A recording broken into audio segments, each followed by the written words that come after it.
முனைவர், பட்டிமன்ற பேச்சாளர், நடுவர் என பல்துறை விற்பனராக திகழ்ந்து வருகின்ற எங்கள் அன்புக்குரிய ஜல்நாதன் ஐயா இன்றைய தினம் குரலும் பொருளும் அதிகாரம் 48 வலி அறிதல் என்ற தலைப்பிலே பேச வருகின்றார். வாருங்கள் ஐயா,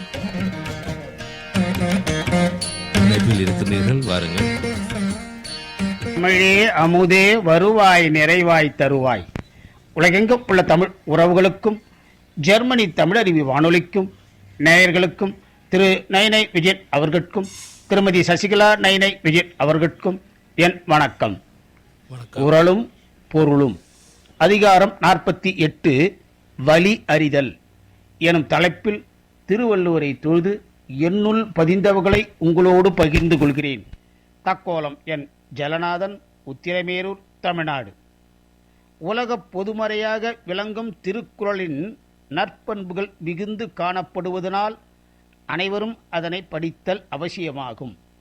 ஒவ்வொரு வீட்டிலும் திருக்குறளை வைத்திருப்பதோடு சிறுவர்கள் அதனை வாசிக்க அவர்களை ஊக்கப்படுத்த வேண்டும். திருக்குறளை கருத்துடன் படித்து அறவாழ்வில் இருந்து விலகாமல் உலகத்தின் மாயைகளிலிருந்து ஆட்படாமல் ஒழுக்கமுடன் வாழ்வோமாக. பொருட்பால் அதிகாரம் 48 வலி அறிதல். செயலில் வலிமையும் தன் வலிமையும் மாற்றானது வலிமையும் துணை செய்வாரின் வலிமையும் ஆராய்ந்தே செயலை செய்ய வேண்டும். இனி வலி அறிதல் அதிகாரத்தில் உள்ள குறளையும் பொருளையும் சிந்திப்போம். 48 வலி அறிதல். 471வது திருக்குறள். வினை வலியும் தன் வலியும் மாற்றான் வலியும் துணை வலியும் தூக்கி செயல். தன் படையின் வலிமையும் எதிரியின் வலிமையும் இருவருக்கும் துணை நிற்பவரின் வலிமையும் ஆராய்ந்து செயலை செய்ய வேண்டும். 472 ஒல்வது அறிவது அறிந்ததன் கண் அறிந்ததன் கண் தங்கி செல்வார்க்கு செல்லாதது இல். தான் செய்யப்போகும் செயலுக்கு வேண்டியவற்றை அறிந்து பகை மேற்கொள்ளும் அரசனால் முடியாதது இல்லை. 473 உடைத்தம் வலி அறியார் ஊக்கத்தின் ஊக்கி இடைக்கண் முறிந்தார் பலர். தன் பலம் அறியாது ஆர்வத்தால் செய்து இடையிலேயே அச்செயலில் தோல்வி உற்றவர் பலர். 474 அமைந்தாங்கு ஒழுகான் அளவு அறியான் தன்னை வியந்தான் விரைந்து கெடும். எதிரியின் வலி அறியாதவனும் சமாதானமாக போகத் தெரியாதவனும் தற்புகழ்ச்சி உடையவனும் உடனே கெடுவான். 475 பீலிபை சாக்காடும் அச்சிரும் அப்பண்டம் சால மிகத்து பெறின். மயிலிறகு ஆனாலும் அளவிற்கு அதிகமாக ஏற்றினால் வண்டியின் அச்சு முறிந்துவிடும். 476 நுனிக்கொம்பர் ஏறினார் அஃது இறந்து ஊக்கின் உயிர்க்கு இறுதியாகிவிடும். மரத்தின் நுனிக்கொம்பு வரை ஏறுவது அவன் உயிர்க்கு அவனே முடிவு செய்து கொள்வதாகும்.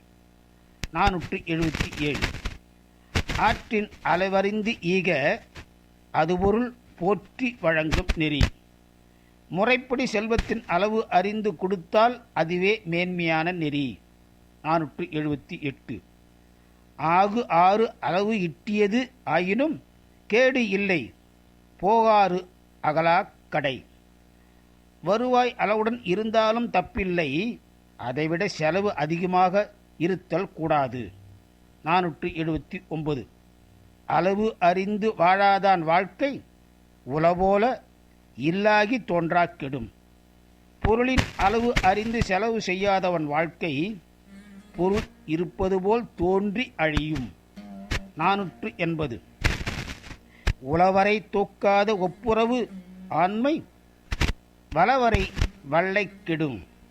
செல்வத்தின் அளவு பாராமல் வாரி கொடுத்தால் செல்வனில் விரைவில் கெடும். இனி வாய்ப்பு கிடைக்கும் போதெல்லாம் குறளையும் பொருளையும் சிந்திப்போம். வாய்ப்பளித்த ஜெர்மனி தமிழருவி வானொலிக்கு நன்றி, வணக்கம்.